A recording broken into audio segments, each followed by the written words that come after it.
ሲጨፍር ነው የምታዩት። ስልኩ ቢፈተሽ ግማሹ መዝሙር ግማሹ ዘፈን ያለበት ከየትኛው ወገን እንደሆነ አይታወቅም። እገሌ ሞተ ሲባል በድር ላለመቀጣት ብቻ መኪና ተልትሎ ሲር ነው የምታዩት። ሰለቸን ስንናገር መከራ ነው። ስለዚህ አሁንም ካህናት ካላችሁ ዲያቆናት ካላችሁ በዚህ መካከል በመቃብር አፈር በሰው ላይ ትዳር ላይ ስራ ላይ ትምህርት ላይ ድግምት የምትሰሩ ልብስ የምትቆርጡ የተሰጣ ልብስ በመቀስ ወስዳችሁ በጥንቆላ የምታሰሩ ተማሪ የምታፈዙ ነጋዴ የምታከሱ ወጣቱ በረከት እንዳይኖረው የምታደርጉ ከድርጊታችሁ ተቆጠቡ። የተንገበገባችሁለትን ዓለም ጥላችሁ ትሄዳላችሁ። የጓደኛህን ሚስት አትጎትት። 2000 ብር የቤት ሰራተኛ ቀጥረህ ሲኒና ጀበና ሰብረሻል ብለህ የሰራተኛ ደሞዝ አትቁረጥ። ንስሐ ሳትገባ 200 ሺህ ብር ከፍለህ የጌታን መቃብር ለማየት በአውሮፕላን ኢየሩሳሌም አትሂድ። ገንዘብህና ጊዜህ ብቻ ነው የሚባክነው፣ ሌላ የምታገኘው ጥቅም የለም።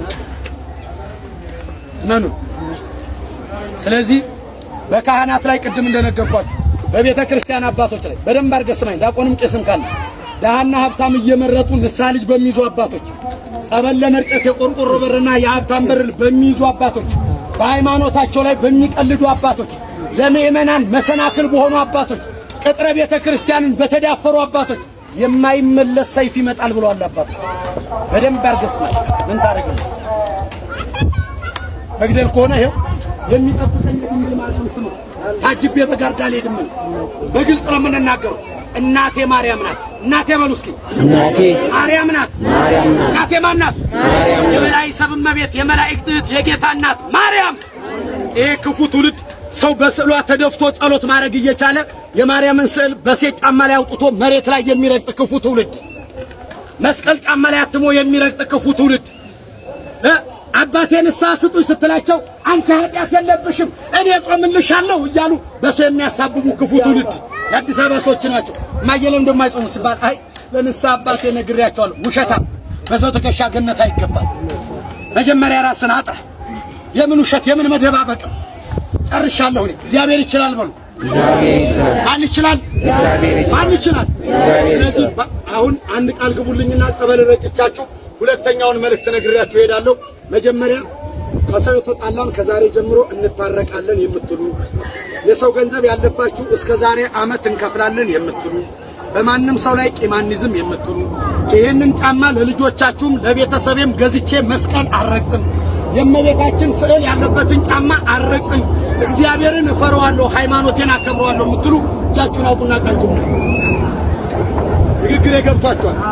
ንግግሬ ገብቷችኋል? አልደግሞ ንግግሬ ገብቷችኋል? በሃይማኖቴ በሉ በሃይማኖቴ አልዋሽም፣ መስቀል ስዕል አልረግጥም፣ ከእግዚአብሔር ጋር አልጣላም፣ በሰው ላይ ቂም ይዤ አልጾምም፣ የበደለኝን የበደልኩትን ይቅርታ ብዬ እጾማለሁ። ምስክሬ እግዚአብሔር ነው። ምስክሬ ማን ነው? ምስክሬ ማን ነው? እናንተን ሚስቶች ራቁታችሁን ለኔ ክብር ለኔ ባልሽ ለኔ ፍቅር ብለሽ አደባባይ ላይ ውጭልኝ የምትል ባል ያበደ ነው የምትል፣ የኔና ያንተ አምላክ ግን ስጋው አልቆ አጥንቱ እስከሚቆጠር በመስቀል ላይ ውሏል። ለፍቅር የተከፈለ ዋጋ ነው ይሄ። አብይ ጾም ዝም ብሎ አይጸም። ስለዚህ ወንድሞቼ በቤታችሁ አንድ እናት ነበሩ እንደዚህ ሳገለግል 4 ቤተሰብ ነው ያለኝ።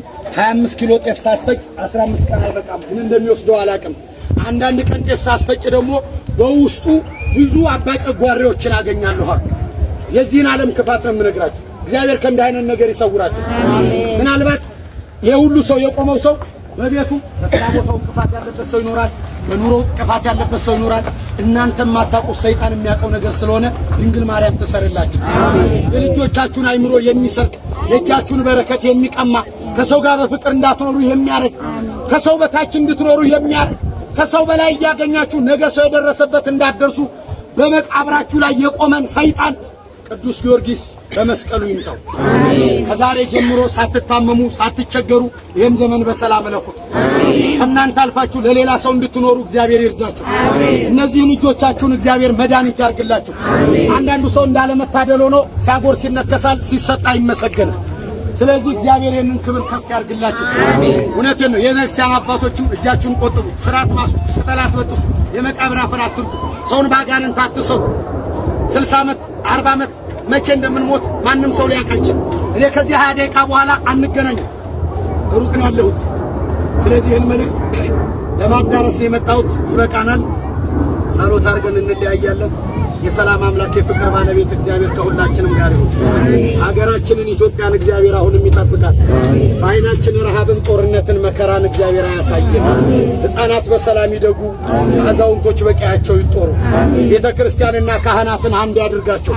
በስልጣን በገንዘብ በሃይማኖት የተከፋፈሉ በዚህ ዓለም ወጥመድ ውስጥ የገቡ የቤተ ክርስቲያን አባቶችን እርስ በርስ አልግባባ ያሉትን መንፈስ ቅዱስ በመሃላቸው ላይ ይግባ። እናንተም ከሕይወታችሁ ጋር አላስማማ ያላችሁን ነገር እግዚአብሔር አምላክ ያንሳላችሁ።